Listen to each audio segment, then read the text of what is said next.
So Be'ez Hashem, we're going to learn a mimer, a Chassidic discourse by the Alter Rebbe in Likutei. The mimer is a very fundamental principle teaching of the teachings of Chassidus, Torah Chassidus. It's a mimer that the Alter Rebbe said at the wedding of his grandson, Rabbi Nachman, the son of the Mittler Rebbe, in 1811. So this is a few years before the Alter Rebbe passed into the higher worlds. And this is a fundamental teaching in general in Torah Chassidus, general teachings of Chassidus, and particularly the Torah Chassidus Chabad, to the Chabad teachings of the opinions, the Shitta of the Alter Rebbe. So the mimer is based on a passage, which is a blessing that we say under the chuppah and on Sheva Brachas. The Gemara mentions in Ksuvas, the beginning of Ksuvas, that there's the 7 blessings, and this is one of the blessings. It's based on a pasuk in Yeshaya, but the blessing says as follows: Sois tosses v'sagal hakara b'kibbutz banel l'soicha b'simcha. So it says you should rejoice greatly and be exalted, the barren one. So it's talking about Sagalakar, the barren one, the barren woman, when she gathers her children joyfully. That's what the passage is. So what does it mean?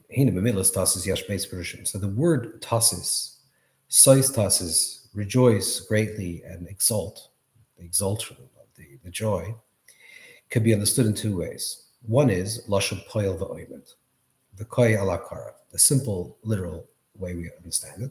Sois tasis is referring to the joy of the barren woman, and we're saying that the woman, this barren woman, should rejoice greatly and should be jubilant. The tasis, the word tasis with the taf, the added word of sois to taf at the beginning as a prefix, is in the feminine. Shahakara tasis ba'atzma v'saga b'kibbutz. That she, the woman, the barren woman herself, should be rejoice when she gathers her children. Abes, the other way of reading this passage, is lashon poel, that is masculine. And tasis means v'koyel HaKadosh Baruch Hu, that Hashem, it's a prayer and asking, that Hashem sois tasis, you directly, first person, second person directly, you should bring joy to the barren woman. You say, we're saying, Hashem, please, you bring joy to the barren woman. Therefore, she is going to be rejoiceful when she gathers her children. Laban says, so to understand whether we're talking about the woman herself, so his tasis is we're talking about the woman herself becomes joyful. Let the woman become joyful when she gathers her children, the barren woman, or this is referring to HaKadosh Baruch Hu, that we're speaking, or we're saying a tefillah, we're saying HaKadosh Baruch Hu, you rejoice this woman. So to understand this, we understand the Sargalakar B'kibbutz She'im Hakar. So to first understand what this passage means. So this passage says that the woman, the barren woman, should be joyful when she gathers her children. So what does it mean that she should be joyful when she gathers her children? We just said she's an akara. She is a barren woman. Now, the more poetic way of reading is that the woman, the barren woman, should be joyful, whether she should be joyful herself or Hashem should cause joy to her, because she will no longer be barren, fill in the dots, and therefore she will have children, and therefore she will be joyful. But if you read it literally, it says that the barren woman will be joyful when she gathers her children. But if she's a barren, if she has no children, then what does it mean that she's gathering her children? See, in Amar Hazal, the sages, the Chazal tell us, Pasuk Isha Gazir V'Yal Zachar, Isha Mazaz Chilil Zachar, Isha Mazir Chilil Zekeva. Chazal tell us in the beginning of this week's parsha, which says Parsha Tazria, which says Isha Kisazir, a woman inseminates, and she gives birth to a son. So the Chazal say, the Gemara says Nida, that Isha Mazaz Chilil, if the woman first inseminates before the male, then the child is masculine, the child is a boy. And ish mazriya tchila, but if the man, if the husband, if the male first is mazriya, first inseminates, then the child is a girl. What exactly this means, Alter Rebbe has another mimer to explain what this actually means. Does it mean because each one comes, whatever comes second is the one that's dominant? So Isha Mazar Tchila, then the male comes, or does it mean because something about the male? But the Alter Rebbe is trying to understand this by Avodas Hashem. What does this mean? What does it mean in personal divine service and inner work? What does it mean that there's a masculine Mazria insemination and there's a feminine? We know that the female is that when the word woman refers to Knesset Yisrael, refers to the embodiment of the people of Israel. Knesset Yisrael Malchus is the Shekhinah. That refers to the feminine.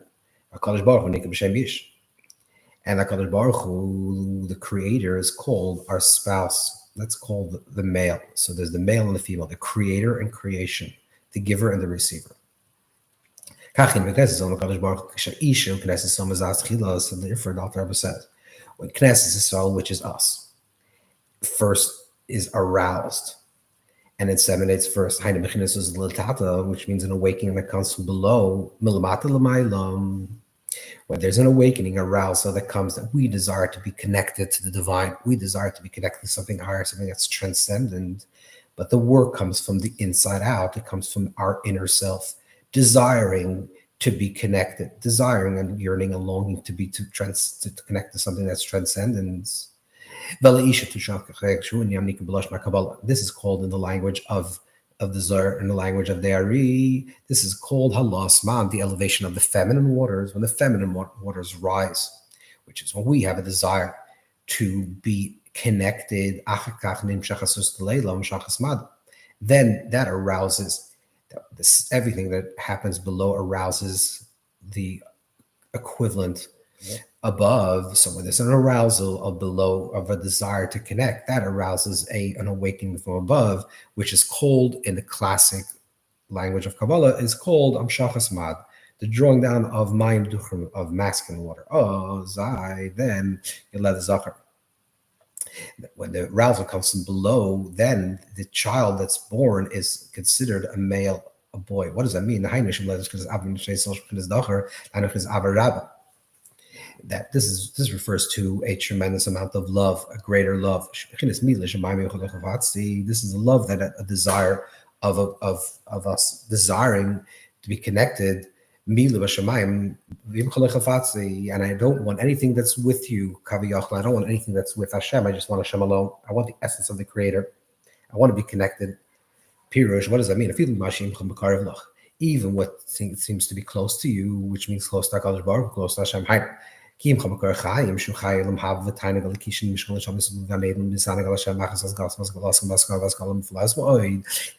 imcha, which means even the desire, the delight, the spiritual delight, the pleasure that we receive, that which is considered the olam haba, the world to come, the inner tainug, the inner pleasure that we have of being connected to you, in the state of that dveikus, the sense that we feel, the sense of transcendence, and we feel close, and we feel elated, and we feel the tingle of this ecstasy within our entire body. What it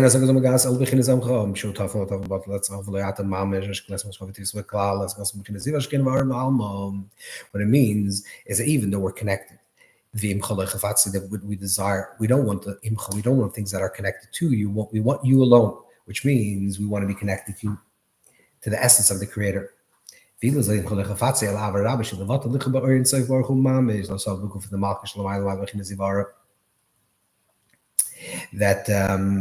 what we desire, when there's an arousal that comes from below, this awakens a strong desire.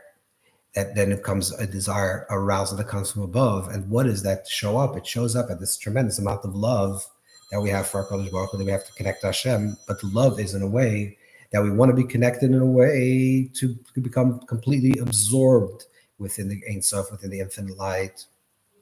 We go for the Malka, to become one, to grab the king himself, so to speak, not the Ha'ara. In other words, there's two types of relationships that a person can have. There's a relationship that a person has with a person's giluyim, with a person's revelation, so to speak, which is, let's say, the feeling. I feel close to you. I feel love. I feel emotions. I feel even delightful being in your presence. which is all still about me because I am feeling. Yesh Mishayev. Even the level of love is that there's me. The definition of love means an emotion that bridges a gap between the two. But by definition, there's still two. There's two separate beings that are in love. And I still feel myself being in love. And even the place that I feel tainug, so long as I feel the tainug, so long as I feel the spiritual pleasure, this delight, then I still exist. And it's still about me and I still feel myself. But ultimately, this is imcha. This is the revelation of the Creator. Sometimes what we really want, what the higher level of love is, love that I completely become empty of all self, and it's not about me, but it becomes completely about you. Think about this in terms of a metaphor, in terms of a relationship, a deep relationship. A lot of times, if people want a relationship and a deep relationship with a spouse or someone that they really feel connected to, their relationship is really with themselves, because what the other person does for them that makes them feel better about themselves. So it's really essentially about you. And even though you feel love and you feel a lot of passion, and you feel even delightful being in the other person's presence, and therefore you're going to do all these things for them and being connected with them. But the truth is that in the deepest sense, who you really love with, you're love with yourself. But then there's a higher level of love, which the love morphs into a higher level, which is beyond love, so to speak, which is that of cleaving. I become one with you. When I become one with you, it's not about me, it becomes about you. It's no longer about me. It's no longer how I feel in the relationship and how I feel, but I become so submerged, and my love is so passionate for you that I become one with you. And then all I think is about you and not about me any longer. Now that doesn't mean the absence of self, the loss of self, but it actually means the fullness of self in the complete submergence and the complete going out and cleaving to other. And this is also in the same way in a relationship with HaKadosh Baruch Hu. That our relationship becomes so deep and so loving and so permanent and so deep that it's not just about how I feel in the relationship. And I feel good and I feel very connected, because then it's still about me. And even Olam Haba, even the highest level of transcendence, of the highest level of pleasure, still there's an experiencer that's experiencing the pleasure. And if there's experiencer experiencing the pleasure, it's still about me. Just like in a relationship between two people, it can still be about you. And then it becomes no longer about me, it becomes about you. And when we enter into the place that it becomes about you, in a way, Mandi Iu say Rav, the moment I become nothing, I become everything. Because the moment I leave my finite existence, my sense of self in terms of my thoughts, my feelings, my emotions, my finite, my existence, my body, and I enter into transcendence, and I lose myself within the world of the infinite being, I become just a conduit to reveal the infinite light, and therefore I become infinite. And that's the counterintuitive process of, by losing myself, I become actually much more than myself. I become everything instead of something. This type of love, this type of Ava, Nikr Bichinas Dacher, Kamay Malas Zachar Lonekevik, Nashim Daitan Kalas, Mashengan Zachar, this type of love becomes something that's permanent, something that's not kal, something that's not ephemeral, something that's not passing, but something that becomes permanent in my consciousness, because I lose myself. I'm becoming more than myself, and I become part of the Ein Sof, part of the infinite light. This is why it's called Das Chazik. It's a very strong resolution. What is my resolution? My resolution is that I want to connect to you, to the Iker V'lo Yatafel. I want to connect it to you. I want to connect to you, and not to the around you, to the excess of you. It's almost like, think about it in terms of a relationship between two people. That sometimes a person's relationship is a person's tafel, to a person's extremities. A person loves the way the other person looks, loves the other person's sense of humor, loves the other person's mind, loves how they present themselves in this world. That's all part of the self, but you're not loving the person in himself or herself or himself. You're just loving his tafel, everything that's around the person. But then there's a love that over time reaches to a point where it's not just about these external ideas. In fact, what you're really choosing in your spouse, you're choosing to be with them themselves. And because they are themselves, they also have all these tefillah, they only have these things that are access to them. But that's not what you're choosing. Maybe if initially when a person falls in love, they fall in love with the tafel, they fall in love with something that's external or a dimension of them, of the other. a dimension because they have a good sense of humor, or because they have a certain sense of joy in their life, or they have a certain way of thinking about the world, or because of their charm. So there's this part of themselves, and that's what you're connected to. But ultimately, the highest level of connection with something, someone, and then certainly this is translated in terms of relationship with HaKadosh Baruch Hu, with the Creator, is not that we're boicher in the tafel. We're not choosing the extremities. We're choosing the ikar. We're choosing to be connected to you. You know, if you ask if you ask your spouse and say, how do you know if you're a good husband or a good wife or a good lover? How do you know? So say, because I do all these things for you. Okay, that's excellent. But are you there for me? These are things that you do for me. Maybe you bring me flowers, or you bring me a gift, or you do this. Actually, cook me dinner. It doesn't really matter. You're doing something for me. That's the extremities. Then the reason why I really feel connected to you, because I am with you. The same goes for HaKadosh Baruch Hu.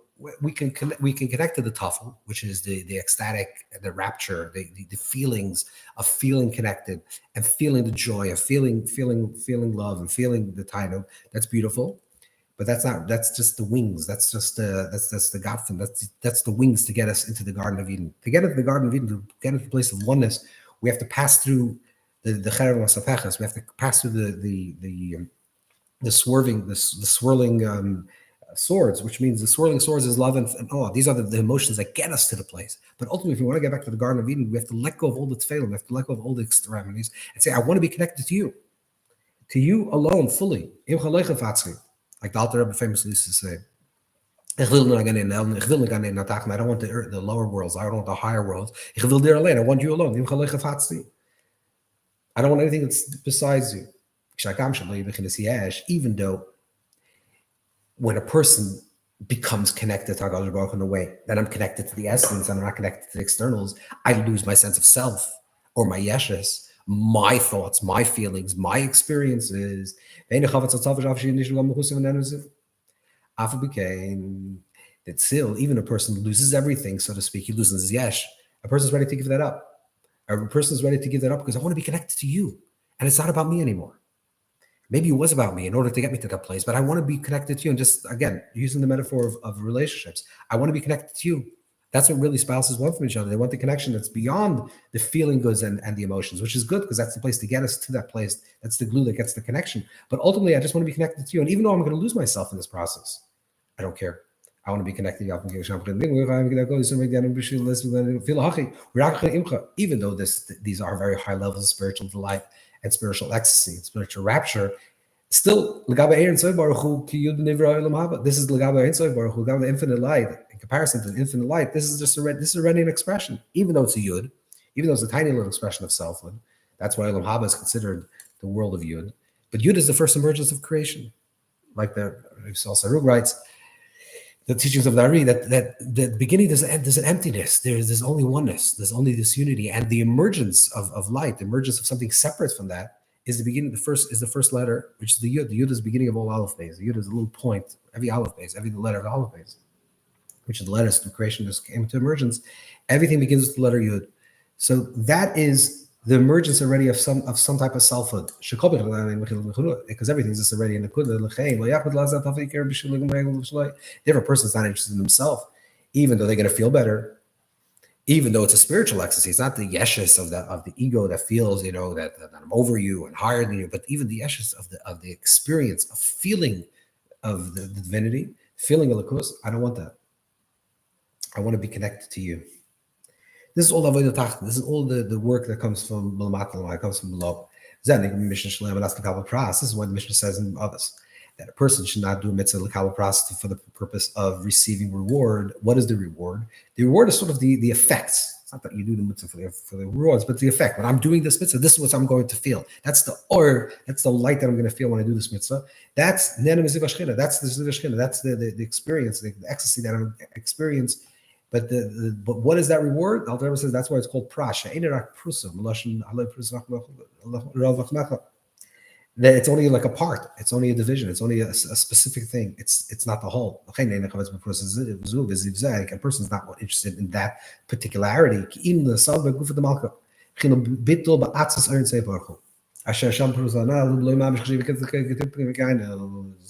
That's one type of love. The love that comes from below, that creates this tremendous desire that is in a place that's beyond desire. The desire is to connect. The desire that something should be permanent, the desire that I should lose myself in something that's greater than me. And ultimately, I let go of that desire itself and actually become connected to something that's transcendence. I let go of myself as my yeshus, as an individual, distinct I. And there I emerge in the fullness of being one with the Ein Sof. And that's what a person wants. That's the desire. This is a way that comes that comes from below. And this is clearly, in contrast to many of the other Talmidei Maggid, the teachings of the students of the Maggid. The Alter Rebbe holds very strongly, and clearly that he's trying to bring out this point, is that the higher level of avodah, the higher level of a person serving Hashem, is not avodah that comes through inspiration that comes from the outside. Whether a person goes to Kumzis or to Fabrei and goes to a certain situation and they feel inspired, they go to a tish, they feel they're being by the presence of the Rebbe. But the idea of Torah Chassidic Chabad, what the Alter Rebbe wanted to teach and is teaching, is that a person has to work on themselves. Sometimes it feels slower, the process, and it feels more gradual. But ultimately, when it comes from below, it comes from within you, as opposed to something that's coming from inspiration that comes from the outside of you, is you. You know, there's one of the famous tzaddikim, one of the students of the Maggid, Chaim Chaikel. Once a student came to the Alter Rebbe and told him that, he went to the Beis Medrash, he went to the shul where Chaim Chaikel davened, and the Chassidim of Chaim Chaikel were davening with such smileless, with such ecstasy and such rapture that he was jealous. He says, when I daven, I don't feel that same way. And so how come he had like a time, he said, like, how come by the teachings when you teach, we don't feel that? And the Alter Rebbe says, because by Chaim Chaikel, it's not that the Chassidim themselves, not that the disciples themselves were on fire. It's that Chaim Chaikel within them was on fire. They were so inspired by being in the presence of their Rebbe, of their teacher, of their master, that they felt his light, and that light was infectious, and that burned the light within them, and it created a light within them. But not that the light was himself, that came from within them. That was the shita of Torah Chabad. That was the teachings of the Alter Rebbe. But it has to come from within you. Everything has to go the way this is not rely on the tzaddik, not relying on the spiritual master for them to create this condition, or externally.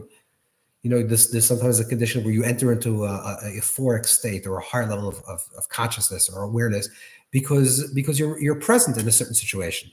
And it's not that you worked on yourself, you fell into the situation. All of a sudden people are singing and people are very, very connected. And all of a sudden you feel like this inspiration. But this inspiration is not lasting. It's not a zachar. It's not something that's permanent.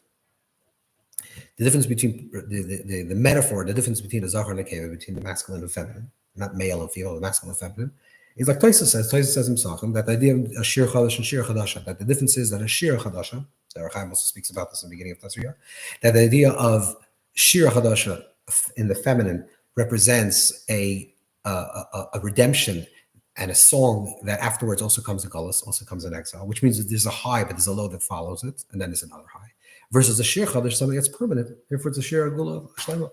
It's a full redemption. It's something that's permanent because it comes from within our consciousness. It comes from within us. It's built from within. It's not something that's created from the outside, but something that's created from the inside. That is what the avodah of the sechatz. That's the importance of the work that comes within you. It's interesting, as a side note, that Chaim Chaikel's son, who was the Rebbe after Chaim Chaikel passed away, at the end, in the beginning of his Rebbe, when he became a Rebbe, he resigned to becoming a Rebbe, and he actually became a student, a Talmud of the Middle Rebbe, of the Alter Rebbe's son, which I guess Torah Chabad, he understood that no, it has to come through avodah, has to come through work, has to come through the lower rising to above, the feminine waters rising up. And ultimately, like the Alter Rebbe said, this is going to be the birth of something that's real and something that's really connected. Think about this in terms, again, to reduce it to 1,000 levels. Think about this in terms of relationship between a husband and a wife, between spouses. That if you're enamored by somebody, and that's how you enter into this relationship, you're enamored by the person's presence, and it's not something that you worked on, you understood, and you assimilated this information, and you feel it in your heart. But it's something that's externally, the external things were very impressive, and you married this person. Then you're marrying the around, the room. You're marrying. You're not marrying the person themselves. And maybe eventually, you'll come to that place, and you'll recognize that you're marrying the person himself. But when you do that, and it comes from within you, then it's more permanent. Because when a person marries on for something that's external, and the external falls away, or that the external is no longer oppressive, then the external doesn't last, and the external doesn't last. Then the emotions don't last. But then when you connect with someone and you're connected to the person themselves, beyond all the tefillin, of course, that's maybe the initial attraction that draws you to them. But then you connect to the person themselves and say, I want to be there for you, not because for me, but I want to be there for you. And this is on a super high level. This is the same thing goes with HaKadosh Baruch Hu, our relationship with Hashem. Then in the beginning, maybe it's because I'm feeling and I feel, but then I work on myself and I feel when it's coming from within me, and I feel like the desire to be connected. And then I finally come to this awakening through the Sislutat, through the desire that comes from below. And then there's a desire that comes from above, like a matana, like Dr. Rebbe writes in Tanya. This is sort of like a gift that comes from above, where I feel this bliss and this rapture. And then finally I say, that's not enough. I just want to completely go out. I just want to be completely connected to you. And it's not about me. I want to just be you. I want to be you in this world. I want to be a reflection of the divine light that's coming through me. It's not longer about me. I'm not asking myself, what do I want and how am I experiencing? But I'm asking, what does Hashem want from me? Not I need a vresi, I need loyal vresi. There is no me. There is no I. It's all about me being here as a shliach and a light that's drawing down Hashem's light into this world. That's what I want.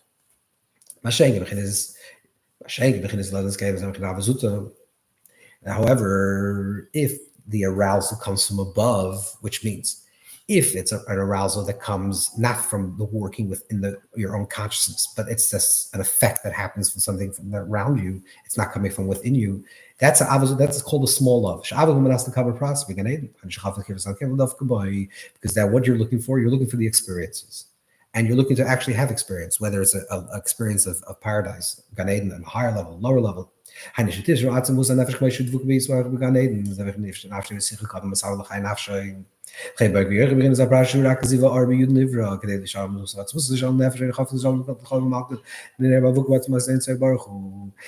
what you want to connect to being yourself. And when something comes from the outside of you, and you feel inspired, you want to live with that inspiration. But in that inspiration, you're feeling very good. You're sitting by you're sitting by a gathering of people, and people are singing the Torah, and you feel all inspired.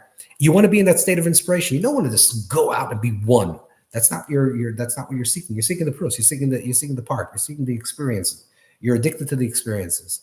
We see this in unfortunately or fortunately, that we see this with people. That certain people that are addicted to highs. They're addicted to feeling this certain type of sensation of being alive, of being connected.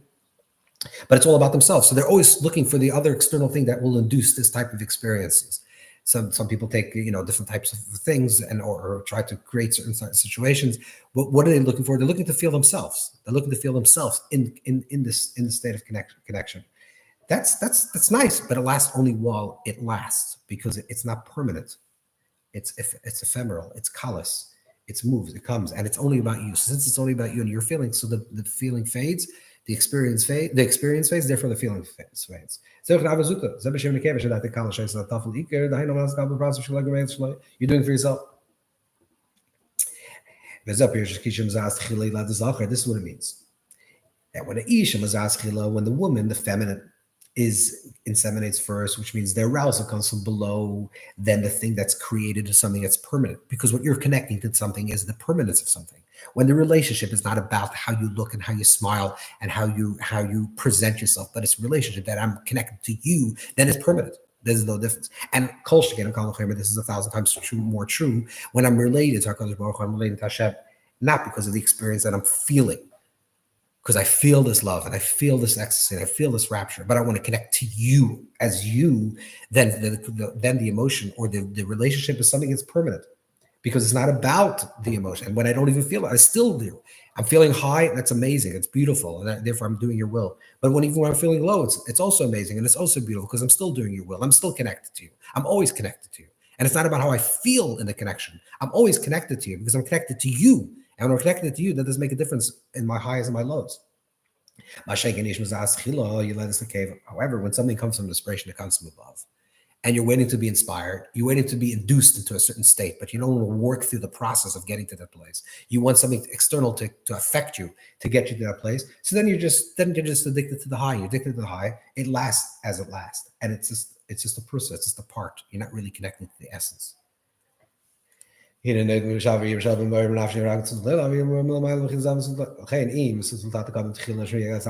Therefore, when a person works on himself, a person works and goes through this process to create this love, to understand this love, to understand, to be grateful for your life, to thank Hashem for your life, and to be grateful, and then to awaken this love, and then to awaken even a higher love. So when a person works on this love and comes from within, then the arousal that comes from above will be an arousal of the masculine, and that will be something that's permanent. That's the arousal of the Orient Sof Mamash, of the actual infinite light, the connection to be connected to infinity. Therefore, they'll be awakened to a tremendous amount of love. That person wants to be connected to the essence.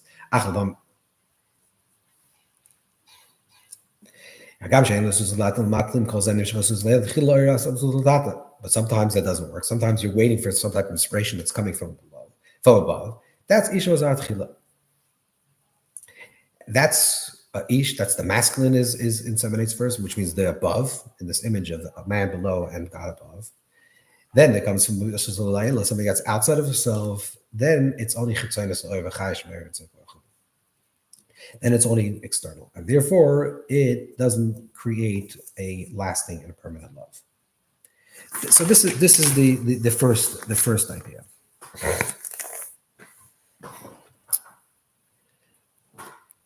And that's the simple difference between avoid v'sechatzma, when a person works on himself, versus when a person that is waiting for experiences to happen. And that's the difference between, again, a very clear difference between the Alter Rebbe's way of teaching Chassidus, which is that it has to come through you, Teres Chabad. It has to come through your own workings, and even though it's finite and it's limited, and how big is these emotions anyways, but eventually, because it comes from within you, it arouses the divine love that comes from above, and therefore it puts you into a state of ecstasy that's beyond ecstasy, the connection, the real deep connection. And the same also with marriage, with all relationships. When it comes from below, or any types of transformations, when the transformation comes from within you, from your own processes, for your own development, then it's more real and it's more lasting, versus when you're waiting for experiences to come for you from the outside, something you didn't work on, something that's almost gifted to you.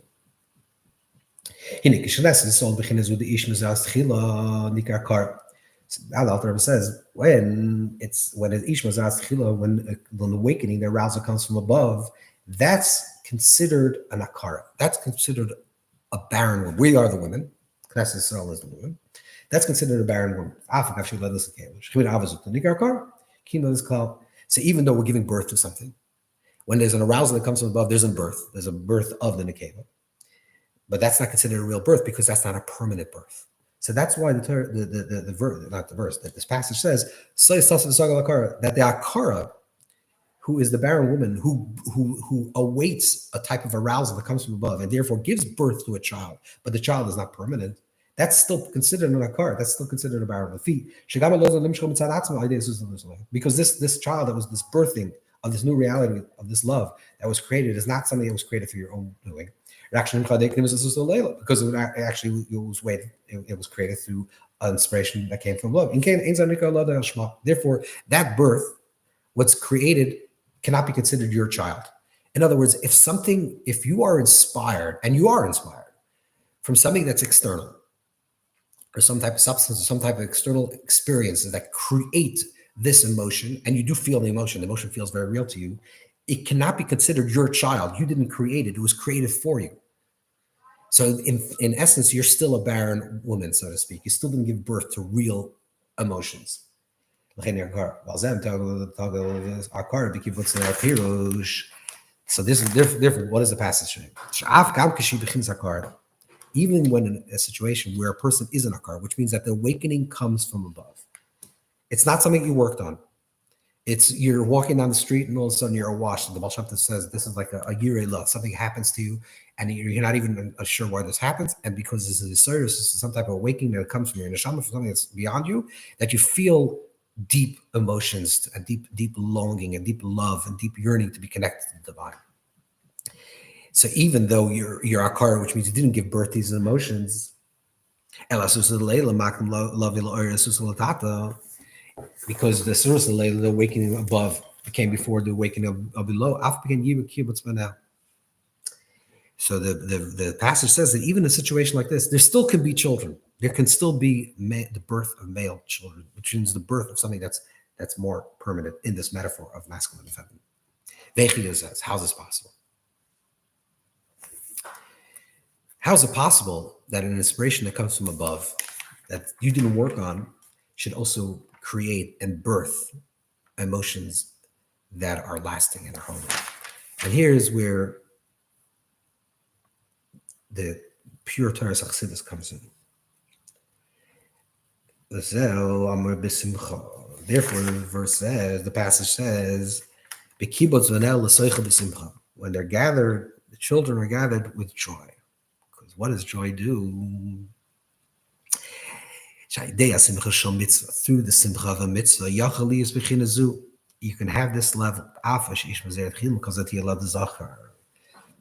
through joy, through a person being joyful. And there's two things. There is the simcha shel mitzvah, which is the way the Alter Rebbe writes this, is the simcha of the mitzvah, which is a classic. This is already the Ramachas Lulav. They writes, and many of the Rishonim write this, that this simcha completes the mitzvah, that there's a joy in the mitzvah itself, that when you do a mitzvah, you do something, you do a divine command, a connection, you should do it with joy, because joy completes the mitzvah. That's a simcha shel mitzvah. But there's a deeper teaching, which the Baal Shem Tov teaches, the Torah teaches of this, is that not only is the simcha shel mitzvah, but the simcha itself is a mitzvah. That the simcha itself is a mitzvah, or like the Baruch Kohen used to say, that what even though joy is not a mitzvah, what a person could reach through joy is higher than a mitzvah, and the depth of low, that a person descends through depression is lower than what happens through a sin, which means that. But then later, in other ways, it says mitzvah gedoli is b'simcha. Like Nachman says, that the idea that the simcha, or like it says in Chassidic, that the simcha is the mitzvah in itself. What's the mitzvah? Mitzvah means a connection.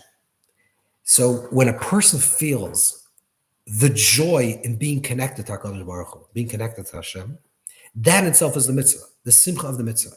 When a person has joy, Alter Rebbe is saying now that through joy we can upend and do things completely differently. It means even things that came from above, which means something that it's not an inspiration that comes from within.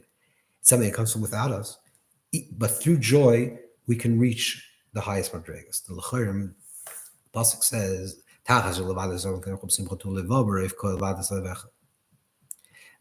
pasuk says in the Teichacha, in the rebuke, it says that all these things are going to happen to you because, like Dari writes, Dari Kodesh writes, because you do not serve Hashem with joy. It seems to say the pasuk saying that even though you're serving Hashem and you're doing the mitzvahs, but you're not doing the mitzvah with complete joy and an openness and a gratefulness and an openness of heart and a goodness of heart. Then these are the punishments, these are the rebuke, these are the effects that are going to happen. How could it be just because you didn't do the joy, you're doing everything correctly, but you didn't do joyfully, all these terrible things are going to happen? Why? What is the joy? How could it be that just because you didn't have the joy, you did the right things? The pasuk says, the truth is that every person does things that are not correctly. People do things that are off the mark constantly, for better or for worse, consciously, unconsciously. And therefore there's the effects the karmic effects of those actions. To see the result of those actions, like the Shoah Kodesh writes. You should know that if a person serves Hashem b'simcha, and since a person has to serve Hashem every single moment, which means that the person has to be in a state of joy constantly, the joy of being connected, the joy of being one with HaKadosh Baruch Hu, the joy of being alive and connected to the source of all living, to Makar Chaim. When a person is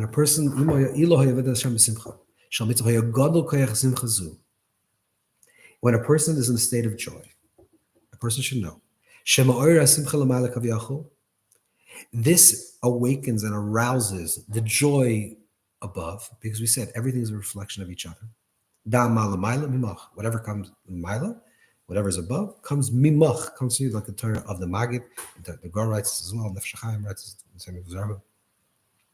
Or Hashem Tzilcha, like the Baal Shem Tov says. Hashem is our shadow, so it's a reflection. When we're in a state of joy, we arouse joy on high. And this is the most important line of here.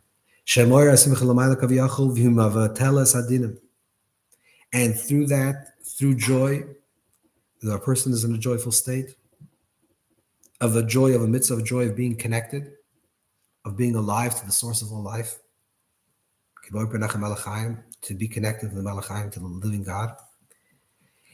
When a person does that, they awaken, arouse joy above, and that joy is mvatelas hadinim. This joy breaks and nullifies and mitigates all constrictions, all judgments.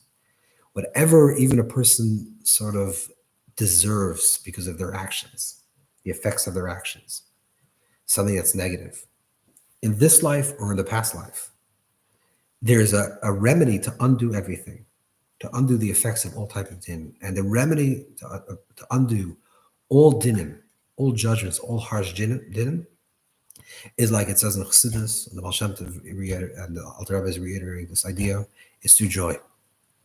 And joy is the most important thing. The Freiliche, that they used to say about the early Chassidim, that they used to call them the Freiliche, they used to call them the joyful ones. Because joy is the essence of what Chassidus is. The essence of Torah Chassidus, of teachings of Chassidus, is that a person has to be in a constant state of joy. Because either Hashem is Simcha, a person has to, before a person has to serve Hashem, so everything has to be done in that state of Simcha, the Simcha of the mitzvah, because everything is a mitzvah. But if not, then if you don't have the joy, then you'll suffer, God forbid, the effects of your actions. So joy breaks all boundaries. As a Kotzk used to say, with joy you can get out of any single conditioning, any single troubling situation. Now, all this that we said before, that there's a work that comes to a person, which is, this is the awakening comes from below, which is the real work. And the birth of this is the birth of a real child of permanence, versus things that are coming from inspiration from above, and therefore the birth of the child is not something that's permanent. So you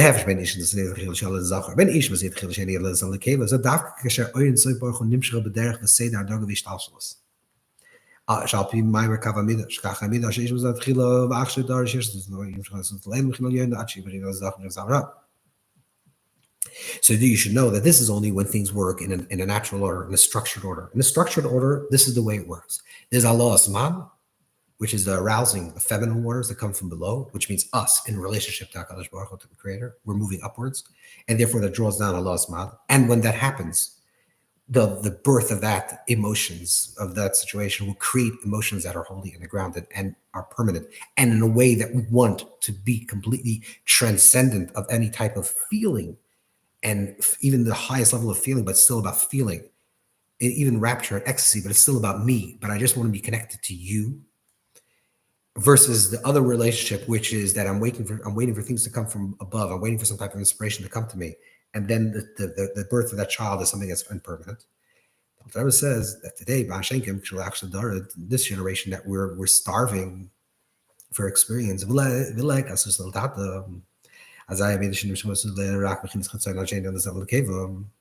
general, we're waiting. There's no awakening from below. Therefore, when the awakening comes from above, and generally, that what we created will be something that's impermanent.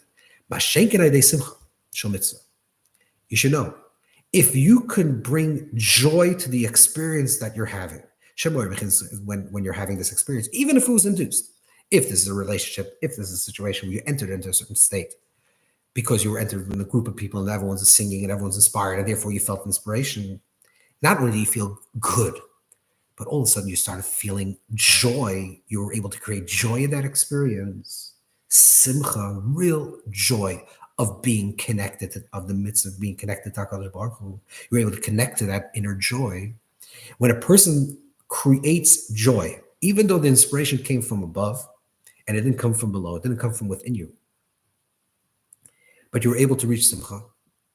There was once a Talmud, I think from Chernobyl, came to the Alter Rebbe and asked him and told him that he has a father that was not exposed to the teachings of Chassidus. Should he expose his father? Should he tell his father what is Chassidus? And the Alter Rebbe asked him one question. He said, "Did his father have simcha shel mitzvah? His father serving Hashem with joy?" And he said, "Yeah." And the Alter Rebbe said, "If he's serving Hashem with joy, then you don't have to bother, because that's the tachlis. The tachlis is that a person, the tachlis of learning Chassidus, the tachlis, the purpose, the ultimate purpose, is that a person should feel simcha. A person should feel joy, the joy of being connected, the joy of being in relationship, the joy of being at one with the source of all life at all times. And when a person is a joy, that breaks all boundaries. That's beyond all the normative patterns of behavior. When a person is joy, they're drawing down holy joy. Then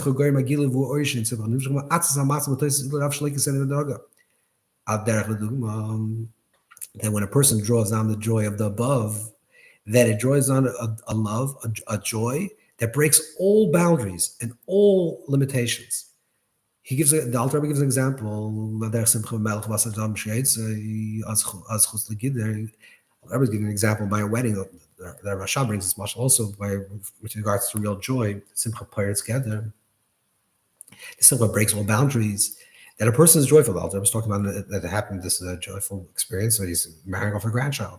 Saying when a king is joyful, when a person is joyful, when a king is joyful, there's certain protocol of a king or a dignitary that has a certain protocol of how they act in public, and there's a certain protocol of who approaches and when they approach. But when in a state of joy, everything breaks, everything's open, everything's received. When a person's marrying off their child, maybe certain people in this world that bother you, certain people that you're really connected to. Some people bother you. Maybe this is a relative and you're not so interested in this person. But when you're marrying off your child, you're happy for everybody. You're happy to say mazel tov to everybody. You're open to everybody. Even the person that's the biggest nudnik, someone that you really don't dislike for whatever reason. You shouldn't dislike people. Let's say you dislike this person. This person is, let's say, a heavy person, and you're dancing, and this person steps on your foot, and it really is painful. But when you're marrying off your child, and you're standing by the chassan of your child, everything goes. You're happy with everything. Therefore, when a person is joyful, you and a person is in a joyful state, and you can see this. People that have joy in their life and feel joy, they can approach everybody. Everyone's approachable. They don't make a difference between someone that's a big person, an older person, a mature person, a young child. They're engaged with all of life, and they're not making distinctions because joy overwhelms, and joy opens a person's heart, and joy opens the boundaries of distinctions. Same thing also above. When there's a revealing of this higher joy, it's a beautiful language. There's a connection and there's a mixture, and it becomes a one. All the lights, all the divine higher lights, until there's no difference between above and below and the right side and left side. There's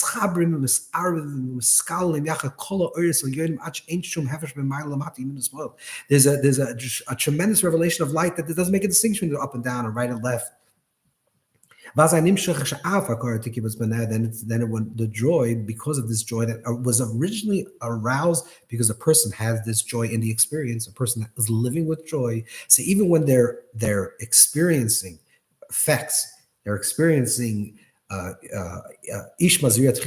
experiencing external experiences that is inducing them to the state of love, but they're always in the state of joy.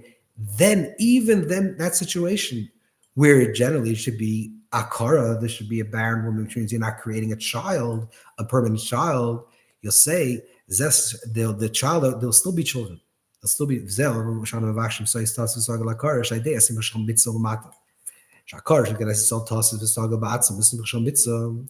what it means, the two shot and two interpretations of what it means. Doesn't mean that this is referring to the woman, which is us, or HaKadosh Baruch Hu. When we have joy in the midst of, we have joy of being alive in the midst of being connected to Hashem. Then, therefore, through that it draws down that Hashem is tassis. That Hashem, there's a simcha l'mayla, there's a joy that comes from above. Therefore, you who are joyful now will bring joy to the akara, the barren woman. So then, therefore, it will be drawn down that even in a situation where there is an akara, which means that the work didn't come from the inside, it came from the outside. It came from Leila, not from Sultata, come from arousal from above, not from below. Because through joy, there'll be Masameach Tzim of that, there'll be children. There'll be the birth of these true emotions. Therefore, God, if you